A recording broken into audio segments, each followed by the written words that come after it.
तर भाजपचा मुख्यमंत्री झाला तरी गृह खातं मिळावं यासाठी म्हणून एकनाथ शिंदे हे ठाम आहेत। मात्र यातही भाजपच्या मुख्यमंत्र्याचा कुठलाही हस्तक्षेप शिंदेंना नको असल्याची माहिती सूत्रांनी दिली।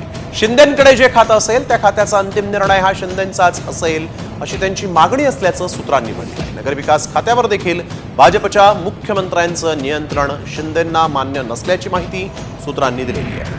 अधिकाऱ्यांची बदली किंवा त्यांच्या संदर्भातल्या निर्णयाची शिफारस करण्याचे अधिकार मंत्र्यांना असतात, मात्र अंतिम सही मुख्यमंत्र्यांची असते।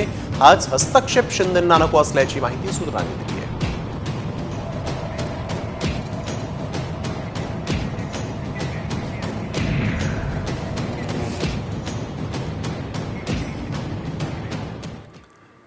तर नेमकं का हवंय शिंदेंना गृहमंत्री पद आणि ते आपल्या कोणत्या मागण्यांवर ठाम आहेत ते देखील आपण पाहूयात ग्राफिक्सच्या माध्यमातून।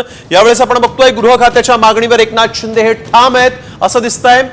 सोबतच शिंदेंना गृह खात्यात भाजपच्या मुख्यमंत्र्यांचा हस्तक्षेप बिलकुल नको आहे। शिंदेंकडे जे खातं असेल त्याचा अंतिम निर्णय शिंदेंचाच असेल।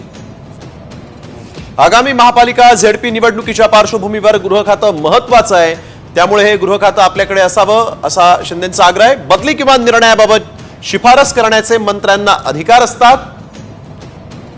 आणि अंतिम निर्णय मात्र मुख्यमंत्र्यांचाच असतो आणि त्यामुळे आपण बघतोय गृह खातं जरी मिळालं तरी त्याचे सगळे निर्णय घेण्याचा अधिकार जो आहे तो आपल्याकडेच असावा असं एकनाथ शिंदेंचं इथं म्हणणे असल्याचं दिसतंय।